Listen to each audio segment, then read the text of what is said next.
প্রিয় শিক্ষার্থীবৃন্দ, আপনাদের সবাইকে অনেক শুভেচ্ছা জানাচ্ছি, কারণ আপনারা বেসিক সি শার্প শেষ করে নিয়েছেন। এবার সময় হয়েছে ইন্টারমিডিয়েট সি শার্পের দিকে মুভ করা। তো ইন্টারমিডিয়েট সি শার্প শুরু করার পূর্বে আমরা বেসিক সি শার্পে যা যা শিখেছি সেটার একটা রিক্যাপ দিতে চাচ্ছি।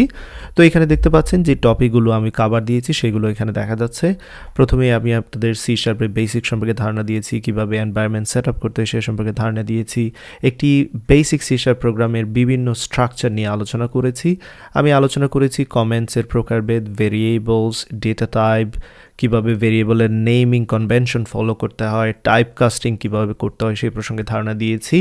ইউজার ইনপুট কীভাবে নিতে হয়, string concatenation, string interpolation, operators, conditional control statement, যেখানে আমি আলোচনা করেছি ইফ এলস সুইচ সম্পর্কে। লুপ থেকে আমি for loop, while loop, do ওয়াইল লুপের ব্যবহার আপনাদের দেখিয়ে দিয়েছি, এবং সর্বশেষে আমি মেথডস সম্পর্কে আপনাদের বিস্তারিত ধারণা দিয়েছি।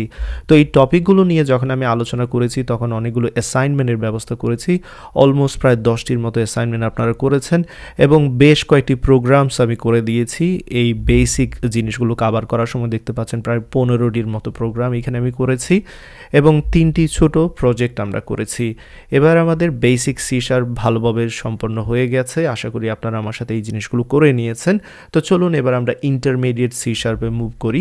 ইন্টারমিডিয়েট সি শার্পের কোর্স প্ল্যান এক্স্যাক্টলি সেমভাবে আমি শেয়ার করে দেবো, বাট এই মুহূর্তে আমি মুখে বলে দিচ্ছি আপনাদের। এইখানে আমরা ক্লাস অ্যান্ড অবজেক্ট আমরা কভার দিব, আমরা এরে স্ট্রিং সম্পর্কে আলোচনা করব এখানে বিস্তারিতভাবে। আমরা এখানে আলোচনা করব ইনহেরিটেন্স, পলিমরফিজম অর্থাৎ অবজেক্ট ওরিয়েন্টেড প্রোগ্রামিংয়ের যে মেইন থিম সেটা নিয়ে আলোচনা করব। আমরা এখানে অ্যাবস্ট্রাকশন সম্পর্কে আলোচনা করব, এনক্যাপসুলেশন সম্পর্কে আলোচনা করব ইনশাআল্লাহ।